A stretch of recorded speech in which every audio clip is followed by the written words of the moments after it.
In our previous episode, we looked a little bit at the structure of the Torah and how that pointed to the need of a savior, and some aspects of on how Paul looks at the law. But maybe we could go a couple of steps deeper, maybe on both of these aspects. So to address the first part, I think that many Christians find it difficult to see how the Torah points to a savior, apart from maybe a few places, such as in the Torah, such as Genesis 14, 15, like 3, 14, 3:15. 15, 3:15, yeah. and then Genesis 22 probably with the uh, with Isaac and the goat, and then maybe Genesis 39 with the prophecy about who Judah will be in the future. 49. Yeah, Yeah, Genesis 49. 49. Yeah. Did I say? Huh? Oh, did I say 39? I'm sorry. Yeah, that's okay. I had it right here in my notes. Apparently, I said it wrong anyway. And then maybe Deuteronomy 18 about Moses. But apart from that, how is it even possible to find Jesus when we read Moses? Yeah. So let me just simply say, methodologically speaking, and this may sound surprising to some, I think probably it's Hmm. not best to talk about Jesus in the Torah. It's Hmm. better to talk about the Messiah in the Torah, or the Messianic hope in the Torah. Hmm. Um, and, you know, and basically there are two arguments that need to be made here, and many people conflate the two. The first Hmm. argument is, does the Torah actually speak about, a savior? Is there a hope in a future redeemer? And then the second question is that redeemer Jesus, right? And so I think the case that the New Testament is making is that Jesus is that promised redeemer. The New Testament does assume, however, that the Torah is anticipating the coming of a Messiah and a redeemer, Hmm. is the rest of the Hebrew Bible. And so when I talk about the Torah, then I'm not necessarily arguing, although I agree or I believe that Jesus is the Messiah. When I talk about the Torah now, I'm not necessarily saying, I'm not trying to prove that Jesus is the Messiah. I'm just simply arguing that the Torah does have a category, or does have a very developed eschatology. And what I would just simply say is just a couple of things. And again, to develop this argument would take not just one podcast, it would probably take years, okay? But if you look at the way that the Torah, kind of the structure of the Torah, the introduction of the Torah, 1 through 11, you already have an anticipation of exile because of disobedience, right? And so Adam and Eve disobey, and they're exiled out of the promised land, and their descendants end up in Babylon, Genesis chapter 11. You come to the end of the Torah, Deuteronomy 29 till Deuteronomy 34, and again, there's this really a very strong focus on exile, the Hmm. certainty of exile because of disobedience. And Deuteronomy 30 takes for granted that Israel is going to be exiled not just to Babylon, but to all nations. Okay?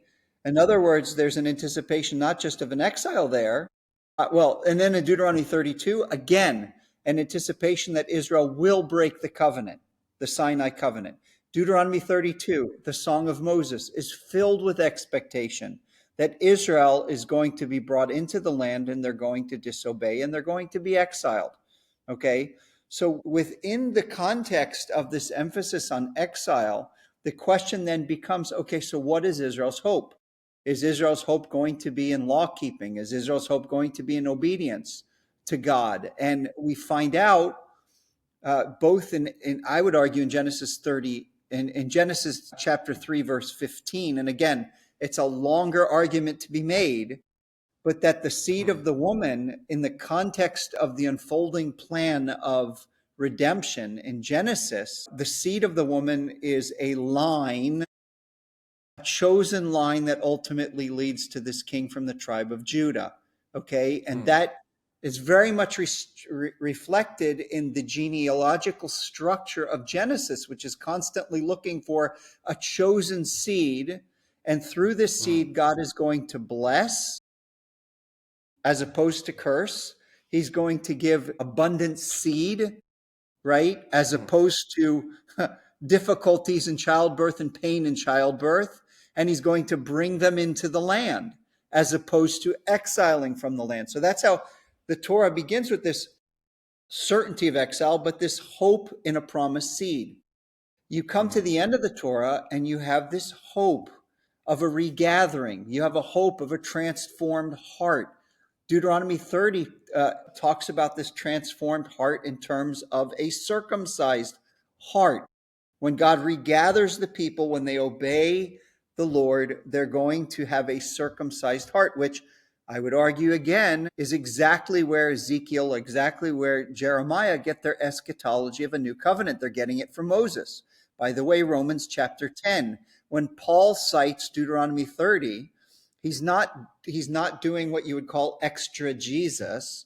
He's understood Deuteronomy 30 as an eschatological passage. Now, what's interesting, he talks about the gospel I'm preaching. He's talking about a gospel that refers to Jesus. And you look back in Deuteronomy 30, you say, where's Jesus? Well, if Israel is going to be exiled into all the nations, the implicit anticipation is that Israel is going to need a prophet like Moses, a redeemer like Moses, who's going to be greater than Moses, who's going to regather them from all nations.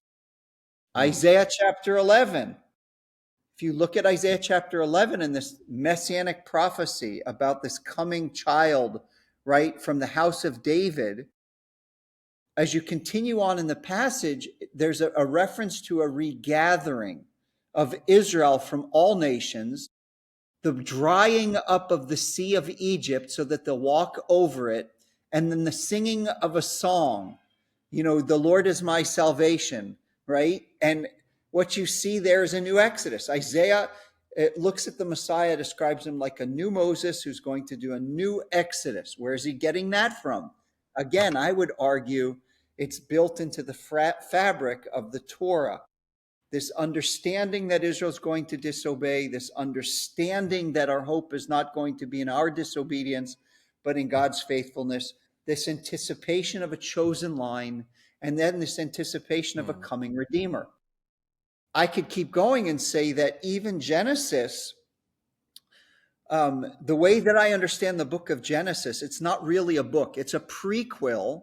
All of Genesis is a prequel to the story of Moses and Israel. And so all the main characters in the book of Genesis, including God, in some form or fashion are paralleled with Moses.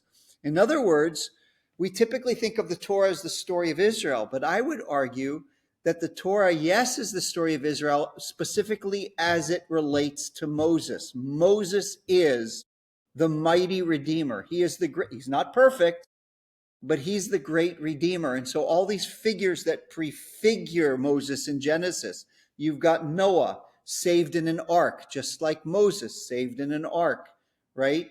You've got Abraham and his role of bringing Sarah out of Egypt after plagues on Egypt. That's Moses. You've got Joseph, who's raised up a slave in Egypt, like Moses, who becomes mighty and is a redeemer of his people, like Moses. You've got Jacob, who at the end of his life is talking about what God's going to do in the last days, and he's blessing the people. It's exactly what happens at the end of the Torah with Moses, who's telling the people what's going to happen in the last days. And so I would argue that, this whole notion of a prophet like Moses, this whole notion of the certainty of exile, and this whole notion of a regathering and a promise of a circumcised heart all relates back to this hope of one who will be like Moses, but even far greater than Moses. And so in that sense, I see that the very fabric of the Torah is messianic. And I would argue that the prophets are reading it in the very same way. And so the eschatology of Isaiah, taken from the Torah, the eschatology of Jeremiah, taken from the Torah, the eschatology of Ezekiel, taken from the Torah. They were reading the Torah and understood that Israel's future is tied specifically to the Messiah and to the new covenant. Where did they get that from? They were reading Moses. Yeah. That's, yeah. I think that that's very helpful to sort of like look at that. So, and you made a couple of examples as well, but can you like maybe take a couple and then flesh them out a little bit more so that maybe if someone is like a little bit skeptical about whether this works or not? Yeah. So again, Thank you for watching this clip. If you enjoyed it, you can find another one by clicking just over here. Or if you want to watch the full episode and dive a step deeper, you can find a link in the description below. Thank you for watching, and I'll see you in the next one.